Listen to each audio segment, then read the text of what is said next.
जय हिंद राष्ट्रबंधुओं। मैं doctor BL Kumawat Jaipur Rajasthan से। आज अपन चर्चा करते हैं जो अपने सनातन धर्म में शिव जी का दुग्धाभिषेक होता है, उसका मनुष्य के शरीर पे भी कोई प्रभाव पड़ता है क्या। और इसी पे जब मैंने इसमें थोड़ा सा गहराई से जाने की कोशिश की तो दोस्तों बहुत अच्छा प्रभाव पड़ता है। जो एक तरह से वैज्ञानिक बात करें तो जो पत्थर की मूर्ति है, जितनी ज़्यादा आपको पुरानी मूर्ति मिलेगी, जितनी ज़्यादा बार उनका दुग्धाभिष जल से या कैसे भी जल चढ़ाया जाता था, दूध भी चढ़ाए जाते थे पत्ते, तो उसका कोई ना कोई वैज्ञानिक लॉजिक भी अगर अपन गहराई में जाते हैं तो सामने आता है। और जब मैंने इस दूध के अभिषेक के बारे में जब इस पे गहराई में गया तो मुझे काफ़ी कुछ सीखने को मिला। और ये अपने मनुष्य के शरीर पे भी दूध से स्नान का जो महत्व है बहुत ही अच्छा प्रभाव पड़ता है। और मैंने इसकी लगभग 1 साल पहले से अपने मेरे खुद के शरीर पे इसको आजमाना शुरू किया। तो शुरू में मैंने गाय का दूध लेता था और गाय के दूध से जब मैं शेविंग बनाता था, घर पे ही बनाते हैं ज़्यादातर लोग, जो डेली शेविंग करते हैं वो घर पे ही करते हैं, तो मैंने इसकी शुरुआत मेरे शरीर से की। तो जब भी मैं शेविंग करता था तो उससे पहले गाय का जो दूध लेता था, 1 चम्मच दूध लगता है, ज़्यादा भी नहीं है कि साहब आप किलो 2 किलो ही लें, कोई महत्वपूर्ण नहीं है। और 1 चम्मच दूध से मैं पहले मेरे चेहरे पे उसकी रबिंग करता था और फिर उसके बाद में जो भी शेविंग क्रीम वगैरह की जो मेरी आदत चली आ रही थी उन्हीं से फिर मैं शेविंग कर लेता था। तो मेरे चेहरे पे एक अलग ही निखार आया। तो मैंने 1.5 महीने जब मैंने किया और मेरे को एक अच्छा फील महसूस हुआ।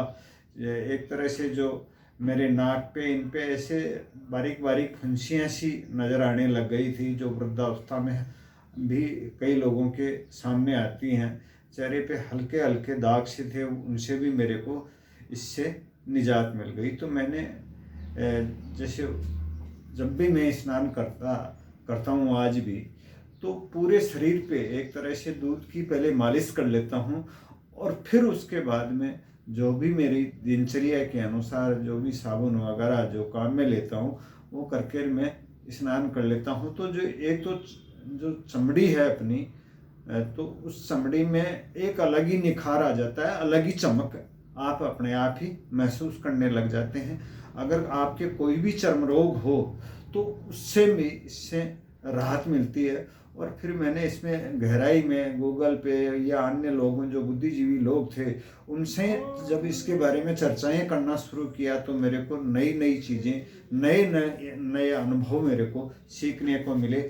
एक अनुभव जो मैं एक मेरी रिश्तेदारी में गया हुआ था, तो मेरे समधी थे और उन्होंने जब ऐसे चर्चा आ गई तो उन्होंने कहा कि साहब मेरे एक बेटा था, इस बेटे के एक ऐसा चर्म रोग हो गया था जिसका मैंने काफ़ी जगह बचपन में ही, जब वो 4-5 साल का था उसी समय उसके चर्म रोग हुआ बताया और काफ़ी जगह इलाज करवाया लेकिन उससे कोई राहत नहीं मिली। और बिल्कुल पूरे शरीर पे वो चर्म रोग था, उसमें पानी वगैरह ये आते थे, कोई क्या कहता था कोई क्या कहता था, हर तरह की मैंने चिकित्सा जो करवानी थी वो करवा करके जब हार गया तो फिर मेरे मन में ही एक तरह से बात आई।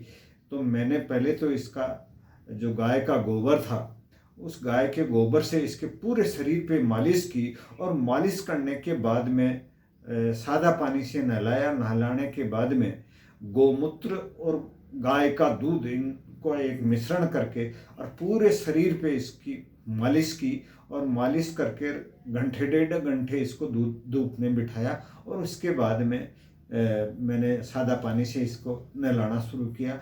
7 दिन में वो चर्म रोग पूर्णतया जड़ से खत्म हो गया। उसके बाद में वो बता रहे थे कि आज तक भी उस बेटे के कोई चर्म रोग की शिकायत शरीर पे नहीं आई। आज देखा जाए तो 100 में से आपको 80-85 लोगों के कोई ना कोई चर्म संबंधी व्याधि आपको मिल जाएगी।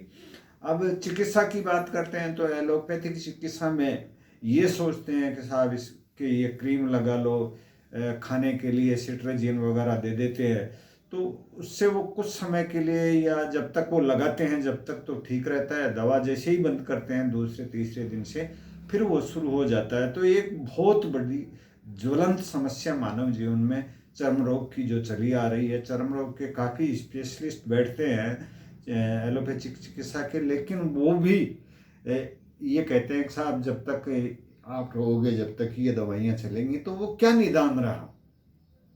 तो मेरी जिज्ञासा ऐसी है, जो बातें मैं लोगों से सुनता हूँ या अनुभव करता हूँ, तो मेरी जिज्ञासा अपनी जो सनातन धर्म की जो परंपराएं हैं उनके प्रति जागृत हुई, और मैंने ये दुग्ध अभिषेक था इसका मेरे शरीर पे परीक्षण किया, और जिसको मेरे को बेहतर परिणाम मिले।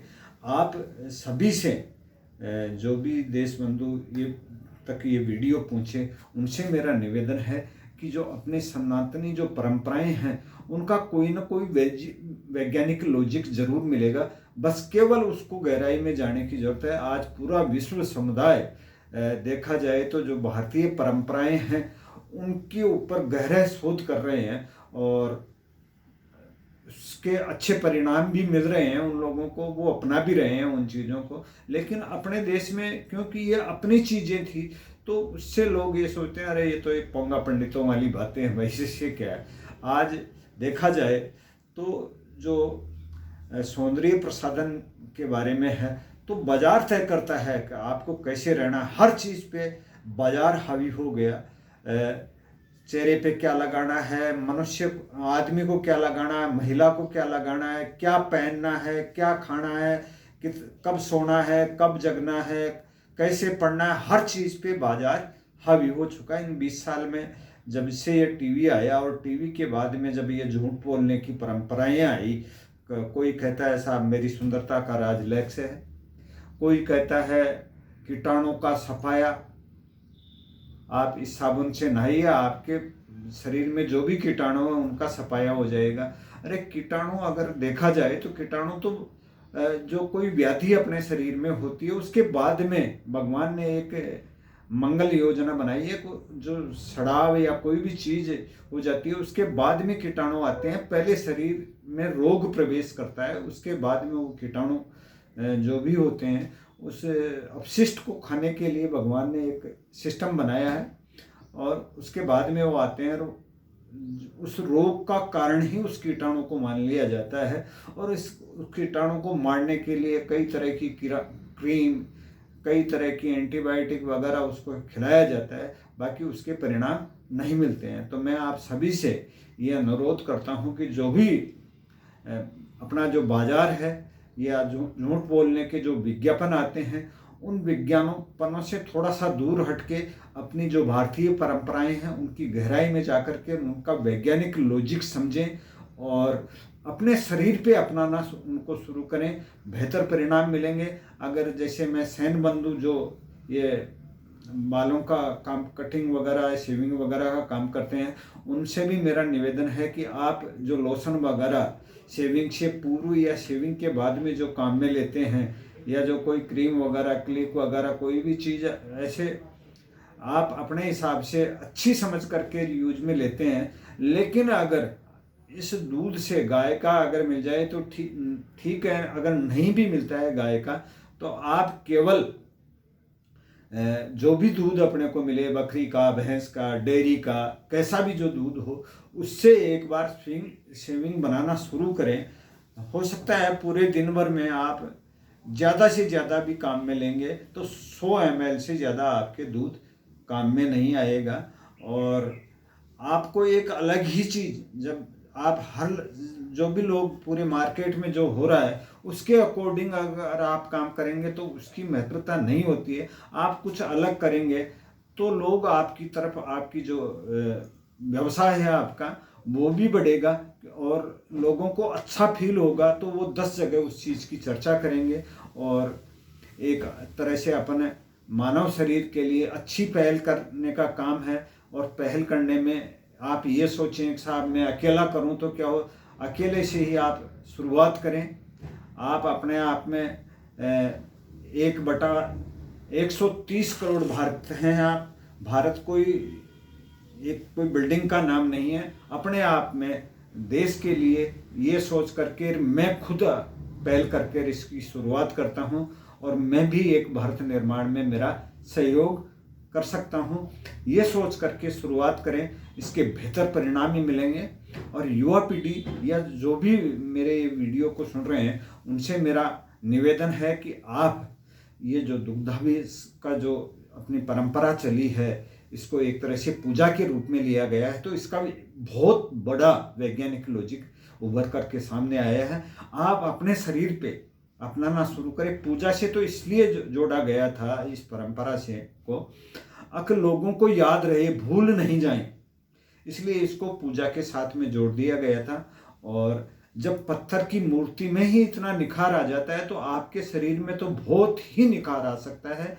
आप ये जो लीपापोती का जो मार्केट चल रहा है, इनसे भी दूर हो सकते हैं और अपने शरीर को एक तरह से बेहतर स्वास्थ्य दे सकते हैं।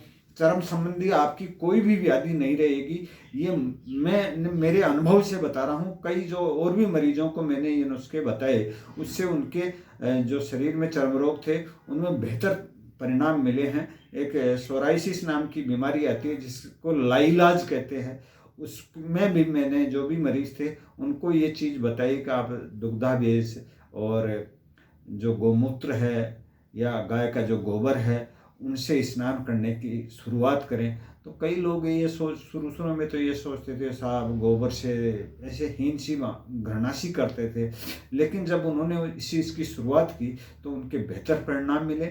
तो आप अपने आप में भी शुरुआत आप केवल शेविंग से करें। मैं ये नहीं कहता कि आप दूध को पूरे शरीर पे लगा करके नहाने का काम बाद में शुरू करें। जैसे मैंने शुरुआत शेविंग से की थी और शेविंग को मेरे चेहरे पे एक अलग चमक नजर आई शेविंग करने से ही, तो फिर मैंने मेरे पूरे शरीर पे दूध का जो एक तरह से पोंछ करके फिर उसके बाद में स्नान करना शुरू किया। आज मेरे जो चमड़ी है, मेरी उम्र लगभग 60 साल के करीब है, लेकिन मेरे शरीर में मैं भगवान का एक गॉड गिफ्ट ही मानता हूँ।